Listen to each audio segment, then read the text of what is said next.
卓越的营销管理从这里开始。你好，我是孙晓东。接下来呢，给大家分享一下我们关于开盘前准备期最后一个关键节点，也是我们的品牌落地期推广执行方面的内容。我们一般的开盘前为了抢时间、抢进度，有很多企业呢抓回款，1、2、3、4、5、6，3个月开盘，6个月回正。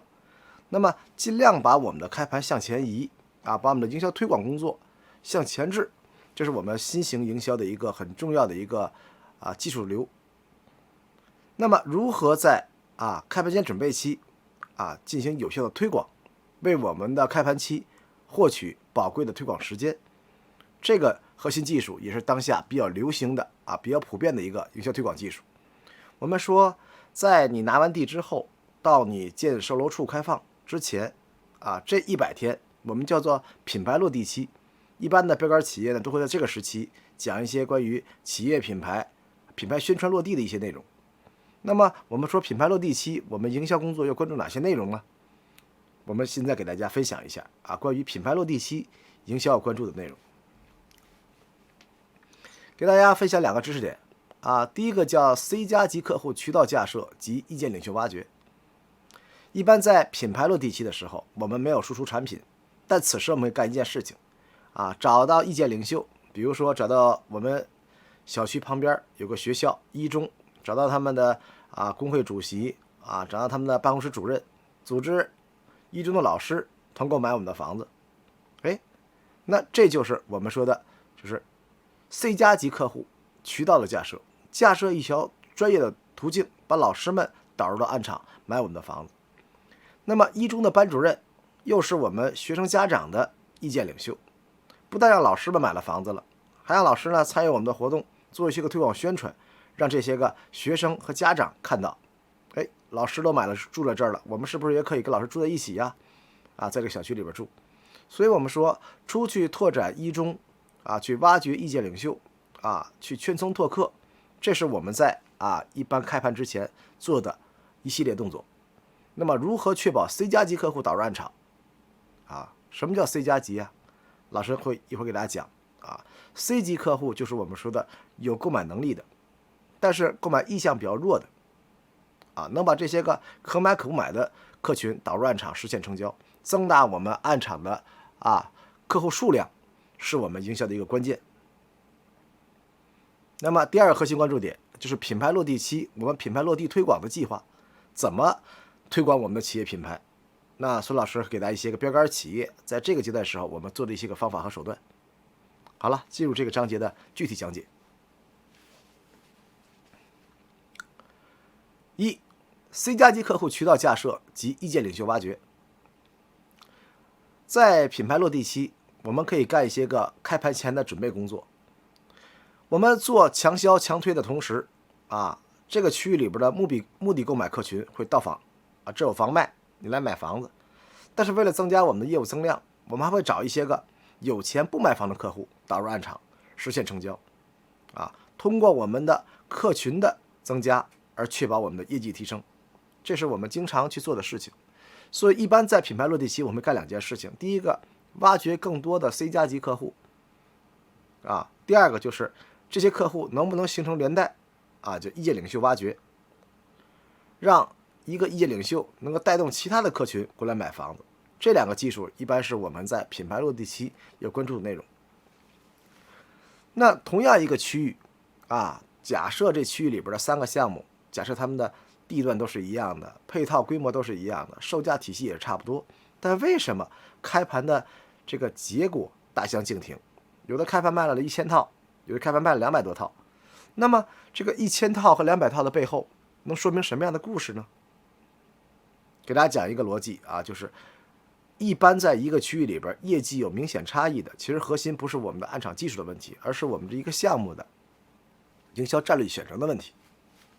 我们说一个项目的营销战略一般是2大维度战略第一个维度就是我们经常提到的，就是地缘客户的获取，是吧？我们这个区域里边有3个竞品项目龙湖、金科、万科3个项目。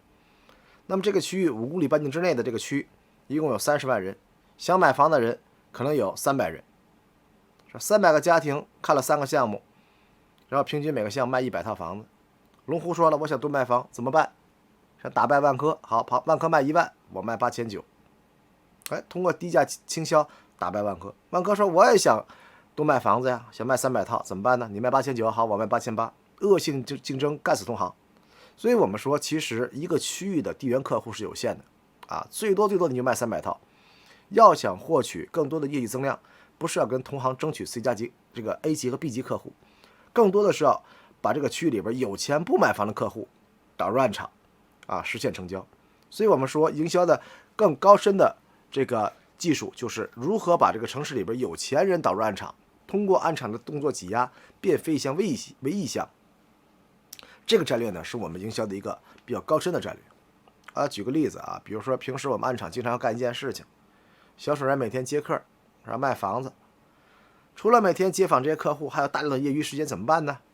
啊，陌生扣客。我们通过社会资源找到了什么银行存款50万的客户电话名单，让销售员每天打30个、50个电话啊，通过陌生电话邀约骚扰的方式，让客户知道我们这有房卖，争取通过电话邀约、电转访实现到访成交。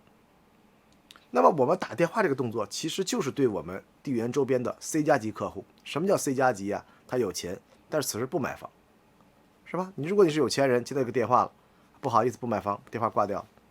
所以这个电话扣客、陌生拜访这个动作，就是对 C 加级的一个挖掘。比如说我们说小蜜蜂派单，是吧？我们组织了这个10个大学生，经过一系统的培训了，好，你们出去派单去吧，是吧？马路边上密集的地方，有停车的地方，把 DM 单插在人车上，插车去了。在培训的时候跟他讲啊，插车一定要插好车，找奔驰啊、宝马、路虎、悍马这样的车插，千万不要找什么这50宏光啊、什么厢式车呀，是吧？那个人开车的人没有价值，是吧？背部都是雇佣的司机，拉货的，是吧？货拉拉的司机。那我们为什么要插奔驰、宝马、路虎、悍马的车主呢？因为他们是什么？开得起50万、100万的豪车，一定是买得起我们的房子。所以我们的营销工作，大部分的工作，不单单只是对这种 A、B 级客户，就是意向客户和投资类客群进行骚扰，更重要的核心就是对这个城市里边有钱不买房的客户进行挖掘，让他们转变意识，买我们的产品。那给大家做一个我们说的，平时我们去一个城市做宣传推广，接触的客户层级的这么一个这个营销数的一个分解。一般我们在一个城市里做宣传，接触的老百姓一共分为5个级别。我们经常开玩笑的说啊，一个项目接触的客户数量是有限的，多少人呢？333.33万人。那这个300多万人的数字怎么来的呢？其实就是说我们这个城市的城市层级造成的。这个城市里边有300多万人是属于1级客户，就是说老百姓，但是肯定不会买房子，我们叫水客啊。一个售楼处接访不是人越多越好，你要仔细观察，是吧？来的客户都是30岁、40岁的，是吧？穿着打扮非常得体的人，开车都是开好车的人，带着好表、拎着好包的，这样的人是我们说的有钱人。但是发现一个售楼处里边来了好多客户，乌泱乌泱全是人，仔细一看，嚯，都是带着大妈、带着孙子过来蹭空调来的，这些客户没有意义，来多了反而影响我们的暗场秩序，所以我们叫集水动作售楼处不是说人越多越好，而是要高净值客群越多越好。所以我们这个社会上面充斥了300万人1级客户，就是没有购买实力的18岁以下的孩子55岁以上的老年人甚至这些中年人没有购买能力的，这些都是水客300万人被我们剔除掉了还有一部分人 D 级客户有30万人，是吧？能买房子吗？能还起贷款，但是交不起首付。那么这部分客群是什么呢？就是我们提到的，就是政策性客群每逢国家0年5年刺激经济的时候，放开房地产的时候，是吧？不限购不限贷了，零首付1成首付，这些年轻人冲势到暗场拾便宜柴火。所以我们说这30万人是政策性的客群，平时我们也不研究，是吧？可遇不可得。再往上升一个级别 C 级客户，就是我们提到的 C 加争夺战的 C 这部分客群很有意思。这个城市里边有3万人，什么人呢？买得起我们的房子，有钱吗？真有钱。打电话扣客，你的电话号码怎么来的呀？银行存款50万以上的。出去小蜜蜂派单，是吧？你派单派给谁呀？派给这些个开豪车的，开着100万的路虎，先生买我房子，发个 DM 单，拿 DM 单啪给扔了，不好意思不买房子。他们很有钱，但是没有购房意识。那么再往上一个级别 B 级人，3000人是吧？首投资客，谁家买房都去看，是吧？但不着急入市，你逼他是无效的，他有自己独到的一个投资的理念，或者是不着急。再往上一个级别 A 级客户300人，是吧？8月底必须买我们的房子，是吧？刚需，孩子学费要上学，必须买你的学片房。所以平时我们跟客户啊，跟我们的同行去争夺的客户，只有2类客群 ，A 类和 B 类，是吧？换句话说，这个区域10个项目争夺是3300个客群。如果你项目想要多卖房子，想要多赚钱，核心价值是什么？挖掘城市的什么 C 加级客户，就 C 级客户。这 C 级客户呢有4个好处啊。第一个好处，基数比较大，3万多人，把他们转化出来，我们按场几千套房子很容易卖出去。第二个，这帮人游资充分。你说我有一个商铺是吧？首付50万、100万的总房款，我把这个商铺推荐给只有50万的老百姓，他很纠结，是吧？我毕生的收入在这儿，存款存了10几年，就50万，是吧？你要我说把这个东西全部拿出来买个商铺，能不能赚钱啊？很纠结。如果你拿着这个商铺找到了一个500万的净值的 C 加级客户，是吧？让郎咸平教育他，有钱人啊必须要拿出20%买不动产，让水皮股评家教育他，是吧？你不适合炒股票啊，股票坑太多，是吧？赶紧炒这个买点不动产啊，抗通胀，富人标配。来通过这个一系列的说辞啊，通过一系列的明星的一个助阵，帮助这些客户转化意识，所以有钱人更容易买我们的产品啊。第三个，这部分客群是无意识的，他对我们的广告无效，对其他同行的广告是无效，所以凡是无意识的，他更容易被我们转化，他没有防备心，比 B 级客户、A 级客户更容易被我们转化。那么最后一个优势就是这部分人啊，他是隐性客群，他平时不看房地产广告，对吧？广告来了他会拒绝，所以一旦我们抓住这批客群，我们可以独享这部分客户资源，同行是无法骚扰到他的。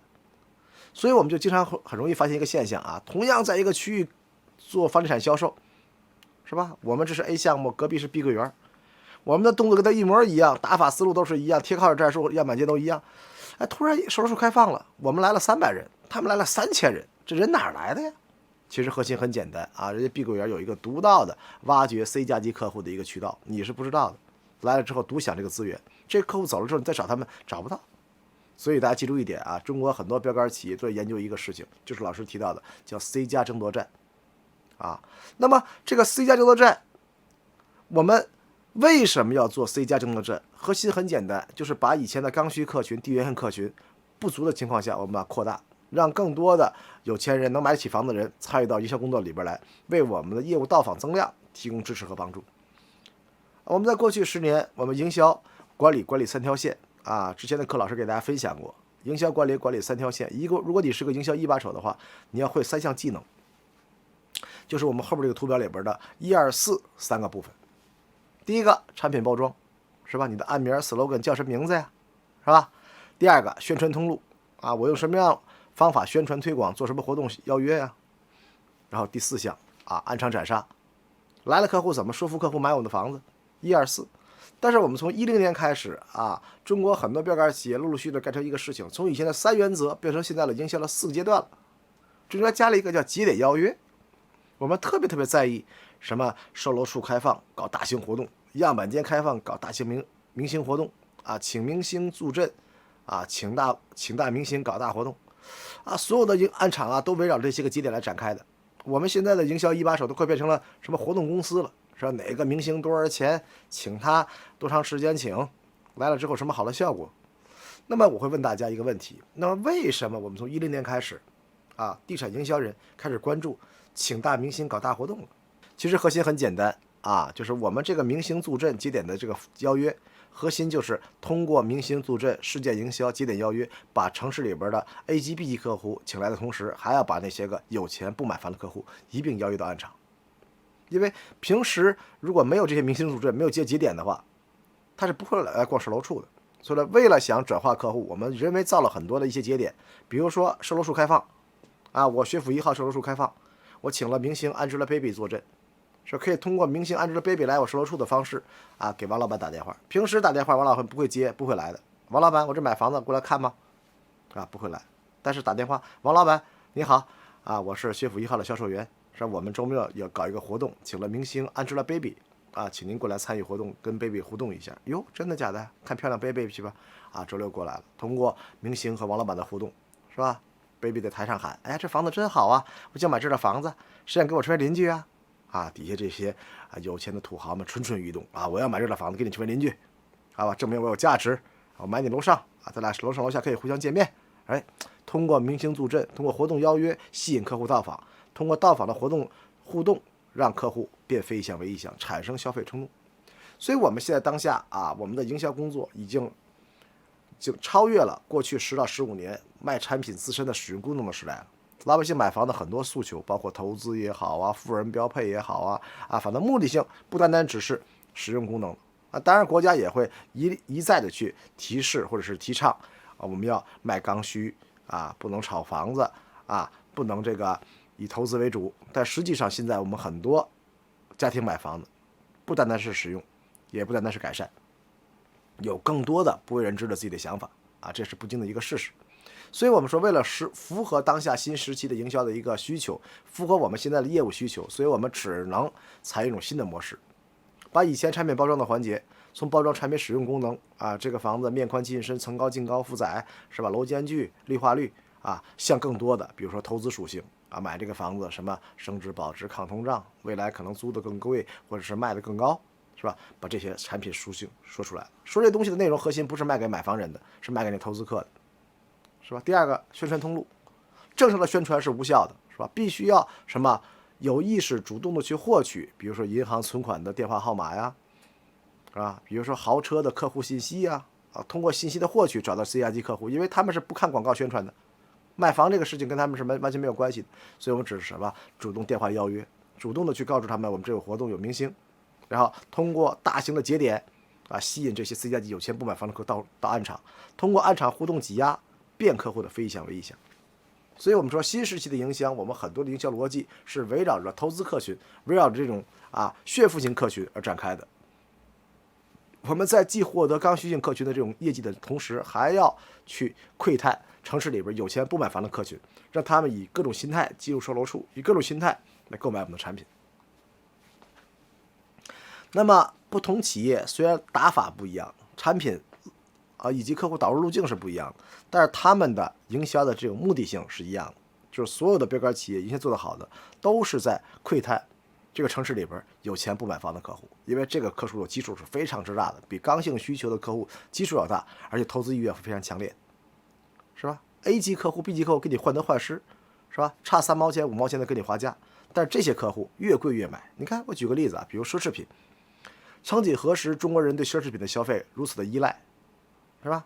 奢侈品第一品牌 LV， 是 LV 的价格是对照 GUCCI 的，比 GUCCI 的价格高20%。那人们为什么 LV 贵还要买 LV？LV 的销量是 GUCCI 的1倍，这个怎么解释？对吧？而且 LV80%的产品都是造革的，不是真皮的，而 GUCCI 正相反，80%都是真皮的。那么有钱人为什么买贵的不买对的呢？这就是人的一个心态啊！背上这个 LV 之后，我就值18000了。是吧？这个 LV 的这个包包给我的身价带来很大的一个加持，我要证明给别人我是有经济消费能力的。所以买房子也是一样的，是吧？买房子不能有虚折必须实折。你看买 LV 包包，没有人说打折的，是吧？旁边有个渠道，来我这买吧，是吧？给你打8折，不可能，你这是 A 货 ，LV 从来不打折。所以我们如果是卖房子的使用功能的话，老百姓关注的是使用功能，面宽近深、容积率、绿化率。但是如果你卖的是个虚值产品，是一个富人标配，是个证明自己有价值，是万达金街这样的东西的话，他不会给你宣传更多的是吧？买了商铺能租赁租赁有回报。我们万达卖了240个金街，我很少跟大家讲这个回报率的问题因为算不过账来。谁跟你说买 LV 包是为了背东西、装东西、装手机的？没有这样。你买了万达的金街的商铺，证明你是有钱人，是吧？你是我们金街的铺主，你很有面子，对吧？买我的金街商铺，一铺养3代，一铺养3代什么意思啊？一铺养3代不是说你买了铺子赚了钱，能后3代都都花不完，不是这个逻辑的。买商铺不是为了赚钱的，是为了传承的，是吧？你现在今年50岁了，家里有1儿1女，是吧？儿子要娶媳妇儿干嘛呀？你把你这500万的有钱的钱留给他呀，是吧？没2年给你败干净了，过几年你老了死了之后了，孩子没人照顾了，是吧？你这500万要换成2个商铺。给到儿子，是让他经营这个商铺，以后成为什么好的经营者。最后哪怕败家子儿，是吧？他没有这种经营能力，等我姥姥死了之后，这孩子拿这个商铺出去租赁，靠租金能养活他一辈子。所以一铺养三代是一种什么资产的传承，而不是说靠商铺来赚钱，是防御性战略，是吧？家里还有个女儿出嫁怎么办？好，给他再买个商铺200万，不要把这200万给到他当嫁妆给他，给他钱之后到那边到婆家去了，把钱带给婆家了，全花掉了，几年就没钱了。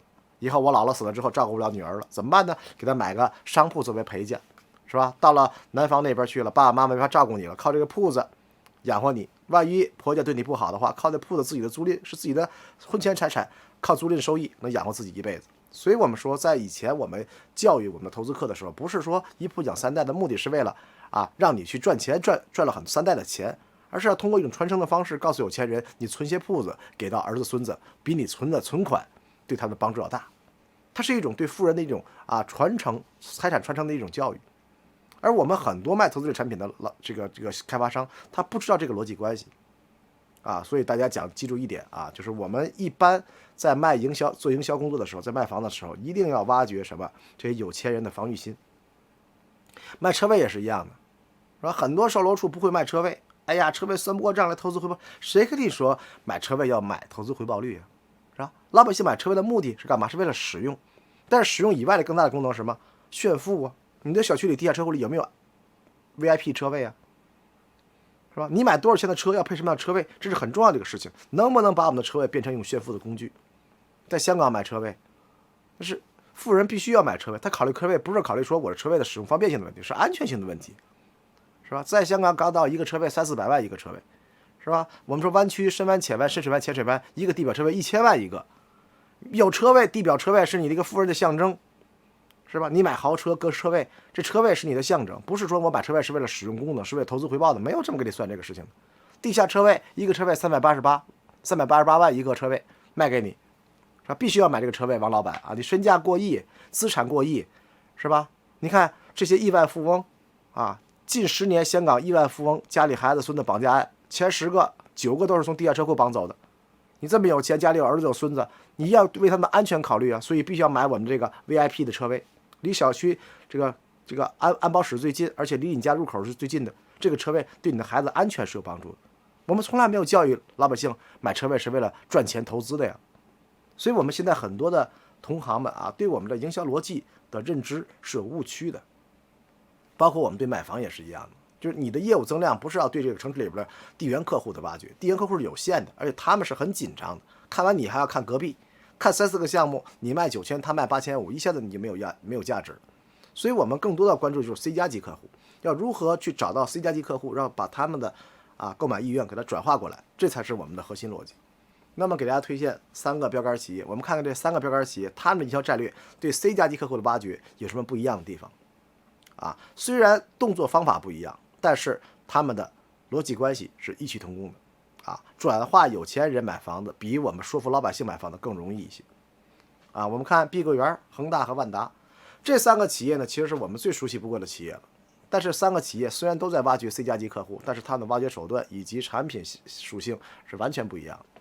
碧桂园，我们号称碧桂园叫4线王，是吧？它只在什么3-4线城市来做，县级市这城市来做。它到了一个县级市，或者是到一个县城，一个还不到一个市到这么一个县里面去做房地产，它带的是全县住宅产品，就郊区大盘。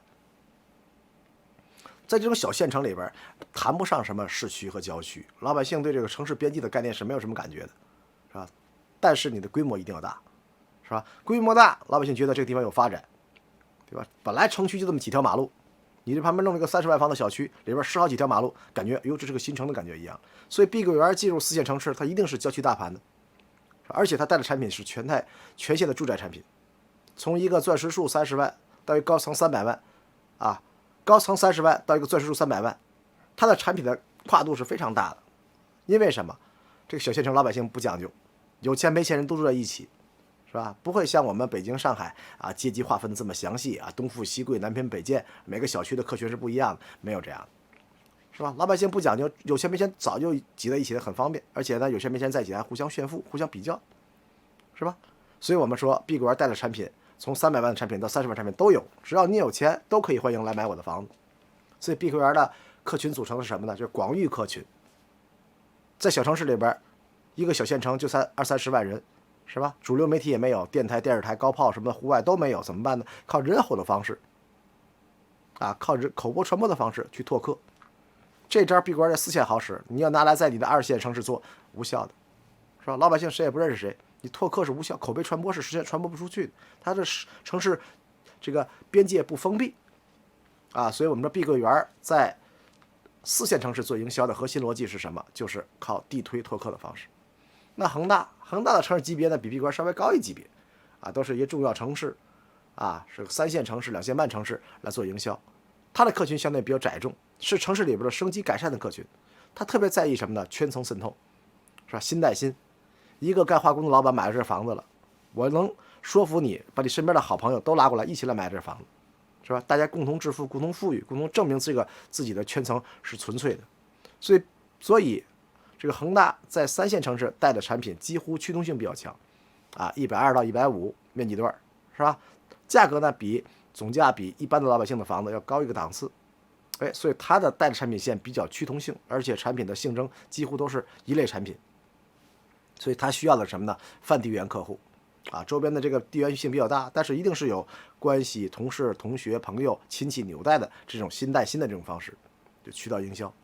而万达级别就高一点了，在2线半、2线城市会多一些，省会城市多一些。那么省会人会很多，100-200万甚至1-2千万的城市，是吧？那么人与人之间很陌生，那怎么判断你是有钱人呢？看你的穿着打扮，是吧？这哥们开个豪车，戴块好表，拎个豪包，证明这个是有钱人。所以万达在2线城市挖掘客户，主要还是带了一些个投资类产品，是吧？如果通过买产品来证明自己的身价的，我们把这种什么商铺写字楼当包装成 LV 包包一样的，叫富人标配，卖给这些炫富型的客群。所以万达特别喜欢那些个什么开矿的呀、做贸易的呀、小老板、民营企业老板他们只有这样才有可能去通过消费来证明自己的价值。就官员范的不需要这些，是吧？所以我们说万达在2线城市带的产品是投资类居多，它需要的客群从顶层往下走，先找最有钱的，通过顶层的这种客群的导入，再导入其次有钱的。因为我们发现一个现象在省会城市里边人都是陌生的，但是其实流行是靠比对的。这个老板开了路虎，他身边的朋友一看他换路虎了，过来我们都换路虎，是吧？旁边的老板拎个菜篮子 BV 包，过2天这成为流行了，这个城市里有钱人都关注 BV 包了。所以我们说我们会把万达的商铺当成一种流行趋势，给到有钱人让他们关注以买万达的商铺作为富人的标配这就是我们说的万达的营销逻辑。那么给大家分解讲一讲不同的企业在不同的城市我们挖掘客户的这种特征有什么区别碧桂园的拓客只有碧桂园能干，只有在4线城市能干。你说我学了碧桂园拓客了，我到了二线省会城市干这事行吗？不行这招只能在熟人圈子里边，而且熟人的这个圈子是非常窄众的情况下做这个效果是有效的。它的拓客就在我们讲的品牌落地期不是全周期拓客，拿地也拓客，清盘也拓客，不是这样的只在品牌落地期，只在拿完地之后到售楼处开放这100天拓客。等售楼处开放的时候，它也围绕售楼处做导入性的客群导入。所以我们说碧桂园的营销只是在前端品牌落地期的营销动作，跟我们很多企业是不一样的。小城市没有主流媒体，只能靠什么人吼的方式，而且你在20-30个销售员，你在这2-3条街的主街的情况下，你吼是吼得过来的。那给你一个重庆、武汉，别说20个人，给你300人，你吼1年你也吼不过来是吧？小城市你给他发个纸巾盒，他喜欢你拿纸巾盒留个电话。你在省会城市里给人纸巾盒，谁要这东西？凭什么给你留电话防御意识非常强。所以我们说碧桂园拓客是我们碧桂园在4线城市独有的这么一个技术在09年的时候，我们就和碧桂园的营销一把手就杨永潮哥对这个拓客技术进行一个很深刻的交流和学习我们发现这个技术在熟人圈子里边，特别是在低级别的城市的圈子里边是非常好使的，是吧？画一个城市地图这个县城里边常住人口10来万，是吧？他们消费习惯有什么习惯呢？东城有个菜市，是吧？每天早上7点到9点，好多大妈去买菜，批零兼售，菜又新鲜又便宜。好嘞，早晨去拓客拓菜市，是吧？西城有个夜市啊，每天晚上一些大哥呀、大姐呀去那儿撸串去，是吧？好，晚上去啊拓夜市，组织了30个人，早晨8点去菜市发纸巾盒去了，是吧？有1000个大妈买菜，印500个纸巾盒。哎，不是有1000个大妈吗？不把为什么不每人一个呢？要每人一个的话就无效了，对吧？就发500个，是吧？8点来的大妈都发过去，阿姨送您个纸巾盒，大妈特别开心，哎呦，太好了，是吧？小城市爱占便宜，是吧？那个阿姨您贵姓啊？阿姨说我姓王啊，王阿姨，给您说个事儿，我们是碧桂园啊，世界前3啊，世界500强中国前3的房地产企业大企业，您听说过吗？阿姨说没听说过。这时候王阿姨是水客啊，她不是买房客户，不用跟她讲产品信息啊、性价比，她不会买，不会考虑这个问题，就讲我是大企业就可以了。当这个新闻一样，我们是个大企业，是世界500强，中国前3来到您这买房子，卖房子来了，房子工作可好了，阿姨，给您说个事儿啊，我们这个房子啊，碧桂园记住了吗？啊，记住了啊，阿姨，我们不是冠生园啊，也不是碧生园，碧桂园，好，记住碧桂园。阿姨拿纸巾盒之后去买菜去了，是吧？这个市场里边都是熟人。阿姨买菜，王阿姨看到李大姐了啊，李婶了，哟，李姐买菜呢是吧？萝卜白菜买什么呢？一看李大姐手里边两手空空，没有纸巾盒。这时候熟人炫富的心态出现了，是吧？哎呦，李婶拿纸巾盒了吗？李婶什么纸巾盒？没拿呀。哎呦，李姐啊，碧桂园来您不知道啊？世界500强，中国前3，好大的企业，是吧？干卖房地产的，哟，您这都不知道啊，孤陋寡闻了。哎，熟人之间就爱嚼这些个老婆舌头，爱传播，利用信息不对称。王阿姨沾沾自喜，告诉李阿姨一个别人不知道的一个新闻，然后王阿姨见谁去忽悠谁，跟人说碧桂园来了，宣传什么，用乡音来传递乡音，比我们开发商、销售员陌生口音给大家宣传是不一样的。靠老百姓的熟人效应宣传碧桂园的高品质，啊，这是碧桂园拓客的核心技术。所以我们说拓客是什么？拓客不是卖房子，拓客是品牌落地期，通过熟人传播的方式、信息不对方式啊，在小城市里边口播传播，往往这些老百姓的乡音传播的比我们开发商宣传就更可信，效果更好。晚上去拓夜市去了，是吧？来，大哥喝酒呢，是吧？送您一瓶啤酒，多少钱？扫码就送，我们是碧桂园的。哎，一扫码得了瓶啤酒，大哥一特别开心，喝完酒回去吹牛去了。今天晚上喝酒啊，没花钱，碧桂园请了，其实就这一瓶啤酒没花钱。是吧？碧桂园是谁呀？世界500强，中国前3，老大的企业了，是吧？那帮你去宣传去了。这样的话，通过街头巷尾人与人的传播，用人传人放大品牌价值的方式，把碧桂园的广告传得神乎其神，是吧？3个月之后，收入开放了，打电话给王阿姨，哎，王阿姨您好，我是发您纸巾盒的小孙呐，是吧？您记得我吗？啊，我们收入开放了啊，有认筹活动，这活动特别好玩，您花1000块钱送您2桶油、1袋米，价值1000块钱。同时下个月还有活动，您不买房子回来把这筹退给您，还是您的钱，真的假这么好的事儿啊？王阿姨第一次拿纸巾盒的时候宣传了好多，自己替了碧桂园代言了，是吧？这时候拉了316舅母好多这个大妈都去参加碧桂园活动去了，是吧？都排队认筹去了，但一认筹，是吧？互相都好面子了，都是熟人呢，都不认为自己是占小便宜去的，是吧？一看到老邻居这个李大爷了。是吧？老李，你干嘛来了？老李说：“我这，哎呀，不好意思，说自己来蹭活动来了，是吧？编瞎话。然后我这儿子呀，啊，看个婚房啊，是吧？碧桂园世界500强，中国前3，房子不错，是吧？编个瞎话。哎，王阿姨，您干嘛来了？王阿姨说：你给儿子买房，我也得编个瞎话，不能说蹭活动来的呀。我那个前2天女儿给我生个外孙子呀，啊，碧桂园世界500强，中国挺大的企业，来咱城市不容易，买个房子。2个人说2个善意的谎言，都分开了。回到家里边就不一样了，心态就不平衡了。”是吧？王阿姨说：“哎呀，今天丢人了。说老伴儿啊，今天看见人家老李了，说人家要给儿子买婚房。老伴儿说：对呀，儿子挺高的，1米8大个了，说该买婚房了，是吧？看见我问我干嘛，我编了瞎话了，说给他外孙子改善，咱没有想买碧桂园买房的一个情况。过2天一开盘，老李跟我们住了30年了，肯定喊咱一块儿去啊，在碧桂园住在一起啊。人家去了，咱不去，都没面子。人家搬家，咱不搬家，落个口实，说咱没实力。你说这几10年白混了。”老伴说：“得了，人老李买房，咱也不能比他差了，咱也凑钱，不能输这个面子，咱也买个碧桂园。”通过互相挤压，熟人炫富的心态，把王阿姨挤成意向客户了。李大哥也是一样的，回到家做辣了，是跟老伴商量：“哎呀，丢死人了！去碧桂园参加活动领米去了，碰见咱隔壁老邻居了，王阿姨了，问我干嘛去？我说给孩子买婚房。咱孩子高中还没毕业，买什么婚房啊？说编了瞎话啊！过2天开盘肯定喊我去啊！住了30年了，老同事老邻居了，是吧？人家搬家，咱不搬家。”人家住碧桂园，咱不住碧桂园，多没面子。哎，通过一互相挤压，老板说得了，咱也别费劲了，进点钱，是吧？咱也买个碧桂园吧，咱也该升级升级了。通过小城市熟人互相的传递，通过拓客也好，活动现场也好，熟人效应互相挤压，变非意向为意向，是人家碧桂园在4线城市惯用的手段。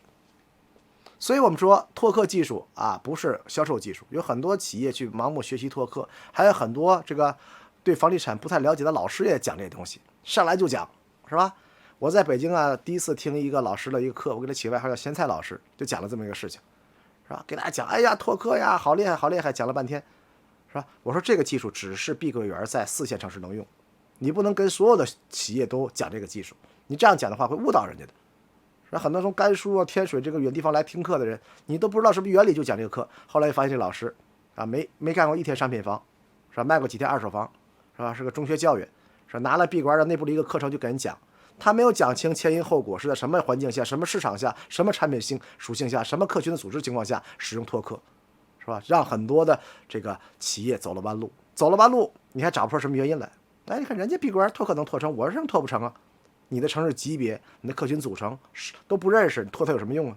浪费时间，浪费精力，一个项目只有1次机会，最后房子没卖出去，最后还留出了一个错误逻辑，可能这个逻辑会伴随他一生，持续试错，也试不出来哪儿错了所以我们说这个行业是有专业技术的，这些不懂行的老师呢随便瞎讲，会误导很多企业那现在这个老师还在讲这些东西了讲什么这个营销那个营销，这个营销这个东西。我们说现在的营销已经是靠逻辑、靠系统管理来卖房子了，这靠点子卖房子时代已经不复存在。希望大家还是要回到专业线上去，回到我们的营销逻辑，靠我们的科学的管理和有效的逻辑思维去打击市场。那么我们来看看恒大恒大叫全员营销，圈层渗透高手，就他们特别在意什么圈层的拉访，老带新呢，新带新呢，是吧？这个圈层买房子呀，你看恒大有一个技术做得非常漂亮叫做全民营销你看我们企业也有全民营销，但我相信电脑前的这个伙伴们，你们的全民营销跟恒大的营销不是一个维度的。一般我们组织全民营销、全员营销也好把自己的公司员工组织起来，让我们的工程师、设计师、成本师帮我们卖房子，这种技术是无效的我是 A 项目的工程师，是吧？我找到我的大学同学，让他买我房子，人性本恶，是吧？你把这个信息传给人时，人第一反应就是老孙要赚我钱是吧？他拉我去买他的房子，是吧？他要赚佣金是吧？他说的项目怎么那么好？王婆卖瓜自卖自夸，你在这上班，你肯定说的好是吧？所以人的逆反心理很强烈，但恒大从来不干这个事情，是吧？恒大的全民营销做的是非常棒的，是吧？比如说我是恒大惠州项目的工程部经理，我找到我的大学同学了，去中山找我同学去了，是吧？几位同学来送你们恒大冰泉，一人送1箱，先喝着。我送礼去的，我是好人，说12点给我们注册个恒方通吧，公司有要求，是吧？必须要拉人注册恒方通，你这一注册，你的电话信息、资料信息全部录入到恒大的平台去了。2年前我们叫什么恒方通去年叫房车保，是吧？这一个房车保利用600万业主、640万员工大量的拉访注册恒方通，是吧？获取了上千万的 C 加级客户，把它养在这个恒方通上，保不齐你会看这个恒方通买房子，是吧？只要你看了，就会产生这个消费冲动。第2周我又出现了，老同学送了一个恒大的米，尝尝我们恒大的米是不是比这个东北米要好吃，对吧？恒方通用了吗？我跟你说不买房可以用恒方通孩子周6日出去玩，不要去什么游乐场了，人又多又不安全不方便的，去看房，恒方通上有410电话，打电话车接车送，售楼处里边有安静，是吧？还安全，还有吃有喝，还有空调，是吧？一下午还能玩3个地方，让孩子多开心，不花钱，这还有这个功能是吧？果不其然，本周末是吧？孩子又闹了，妈妈我要去游乐场玩，哪有钱没时间。对呀，老孙跟我说了，是吧？恒大看房团有意思带你去看房吧。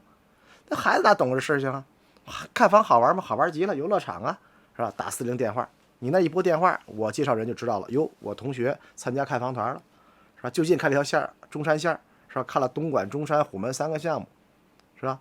你要去看了我的项目的话，你是带逆反心理的，觉得我老孙忽悠你，但你自己自动自发看了一个项目，一次看3个项目，看第一个项目中山项目讲了一遍40分钟没感觉走了，但是这个40分钟的这个小说词在你的大脑记忆里边已经留下了痕迹了，在你的 LM 系统里边留下了片段性的记忆。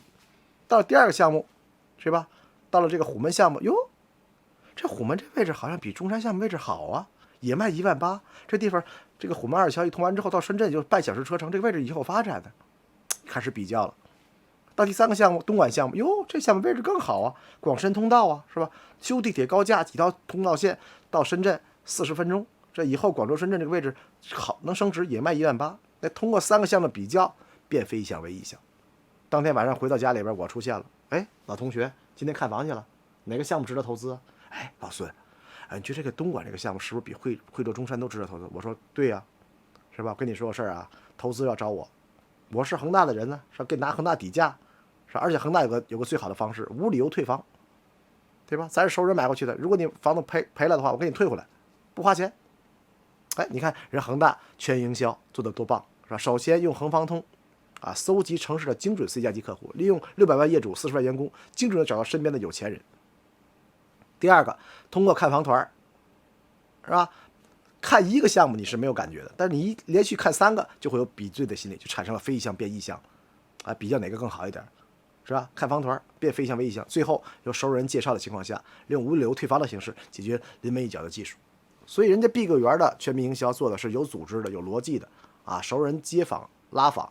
我们说全员营销的目的不是全员参与卖房子是全员提供客户信息，通过我们公司的一系列营销动作，把这个客户从过程当中变成非意向，变为意向。这个过程，这是全员营销的一个核心逻辑所以我们很多企业做全民营销这个浪费了时间也不说，搭了面子，搞了活动，最后没有好的结果。其实核心就是我们这个全营销逻辑没有想通那么再讲讲我的老东家万达。老师给大家讲了，万达呢进入一个城市，带的好多是这种炫富级的产品，商铺、写字楼都是给那个富人。我们特别喜欢那些个什么富2代拆2代、官2代，是吧？这些个这个炫富型的客群，想通过花钱证明自己有价值的客群。所以我们带的产品几乎都是这种让你感觉买完之后自己有面子的东西，就像 LV 的包包一样。所以我们有一套独特的打法，叫做万达的标准动作。这个 PPT 上面就体现出来了，就是万达的标准动作我们在开盘的标准动作，以及我们开业前的标准动作，就是万达在哪个城市里卖综合体都是这么卖的。那么我在万达工作的时间蛮长的做了5个综合体的开发，是吧？总结出来一套万达打法的一个核心逻辑，叫做意见领袖挖掘3部曲。我们只找这城市里边最有钱的那部分人，跟碧桂园是不一样的，不但不一样，整相反。碧桂园是拿老百姓来挤压有点钱的老百姓，而万达是拿2线城市、2线半城市里边有钱人去引导相对有钱人去关注我们的产品，所以找到最有钱的人是万达核心的一个逻辑。我们看一下这些标准动作里边，第1个动作是什么叫开工庆典万达是从拿地开始，品牌落地期开始做活动，我们花大量的价钱花1000万在空地上面搞一个活动。起初我进万达时我不理解，我说这个开工庆典是在拿地之后7天干的活动，这地是平地，也没有购买客群，干嘛干这个活动呢？后来发现这个节点非常非常重要。开工庆典是给谁给这些意见领袖做的。那么意见领袖，我们一般是王健林王老板亲自和当地的市长市委书记搞一个活动。我们抓住了这个城市的父母官市委书记通过花1000万搞一个盛大的活动的方式，让书记站台。那么书记一参加，那就属于市里的重大活动了。那么王健林可以提要求，咱俩人掺土，下面没有观众可不行。这观众也不能说是我万达找的呀，找农民工方阵，是吧？瓦工木工鼓掌，那太没面子了，是吧？一般老百姓要闹事，这个怎么办呢？是吧？要请一些特殊的意见领袖，谁呀？既是老百姓，还是一些个跟我们政府关系非常好的人。我们就提出来了我万达王健林是中央政协委员、工商联副主席，到你们城市做投资也算是一级行政单位的领导，是吧？我去你们地方政府去算视察呀，你们当地的市长、市委书记参与这个活动。当地的工商联代表是不是想参加这个活动？是不是可以发个红文件吧自某年某月某日，以王健林参加万达的开工庆典，请你部酌情参与会议，把这文件发到工商政协去了，是吧？那工商联代表那肯定踊跃参加呀，得给书记面子呀，是吧？备不在活动当中还能跟书记说2句话，能够照顾自己的声誉。所以万达的开工庆典的核心就是挖掘这个城市里边最藏有钱的3个组织。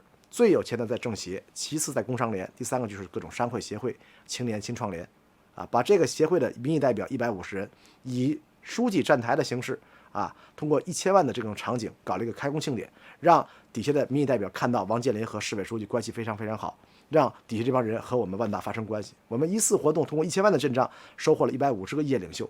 等我们100天收入开放之前，这品牌落地期，我们是通过这些150个意见领袖，再认识后面的1500个次一级的有钱人，通过上带下的方式逐渐导入暗场，实现成交。所以我们说，不同的企业在不同的城市打击市场的方式是不一样的。碧桂园是积沙成塔的，让老百姓挤有钱人，熟人挤熟人；而在大型的城市里边，像万达这样的，是从最有钱的人导入次级人，通过口碑传播来形成疯抢我奢侈品的这种销售的氛围。所以不管是碧桂园也好，还是万达也好，还是恒大也好，其实他们都会干一件事情，就是把跟这个买房不相干的这些有钱人导入暗场，实现业绩增量。你学会了吗？ C+1 争夺战是我们和一些没有意识的这些客群的一个差别。同样的一个区域的一个产品，业绩表现不一样的核心原理，就是我们的客户导入的层级以及给他洗脑的这个深度的逻辑的不同。品牌期的重要工作之一，就是要架设 C+ 级客户，就是 C+ 级就是有钱不买房的客户的通道，让他们导入暗场，同时通过我们的活动演出活动，明星助阵也好，教育他们，转化他们，变非象为意象。这就是我们说房地产营销跟其他产品营销的区别。卖车的、卖手机的客户只关注产品，而房产我们接触比较多这样那的活动，什么活动，什么酒会呀，什么发布会呀，什么明星见面会也好，目的就是要通过他的这种高逼格的活动，让有钱人参与过来，以炫富的心态证明自己的存在感。一个清朝的盆放在博物馆卖200万没人买，如果把它放到拍卖行能拍出2000万的天价，这是为什么呢？因为在拍卖行里边，有钱人都在一起，我要证明我有价值，我对艺术品、对历史的尊重，所以我能拍出高价格。所以我们要给这些有钱人炫富的机会，这就是我们说房地产营销的一个特征，是多次频繁接触客户，让客户产生消费冲动。这个逻辑呢，其实我们在早些几千年前就有，就是挤压式销售。在150年前，我们在资本主义这个的消费心理学里边得到了一个逻辑，叫 casino 逻辑，150年就有，叫赌场逻辑。在赌场里有一句古话叫10赌9输，它赌场的这个逻辑关系的意思就是，不是10个人参赌9个人会输不能赌博，是你在赌桌上坐着，你连赌10次，前9次都赢，只要你持续下注，你只要输1次，前面赢了就荡然无存。所以我们说这个逻辑关系是在房地产里边很受用的。就是你发现一个现象卖汽车也好，卖手机也好，你1次2次接触产品就会买或不买，但是我们卖房子，你会3次4次5次6次接触产品，哪怕他前5次都说不买，但第6次可能会买。所以我们卖房地产，特别是卖投资类产品，千万不要怕客户说 no， 他这次说 no， 下次还要邀约他来，只要他是有钱人，他有可能就会转化他。所以我们的房地产是多频次接触客户，在期房阶段让他产生一种假象氛围，买吧没什么用，不买吧别人都买，不买没面子。所以在他纠结的时候，有5次说 no， 第6次可能就说 yes。 所以我们说房地产的营销接触客户的频次是比一般的快消品的接触频次要多的，就是要多频次接触，变非象为意象，实现意象转化。所以这就是我们房地产营销的一个奥秘之处，我们能把贵的东西给它卖快了，叫量价齐升。这个技术你会掌握吗？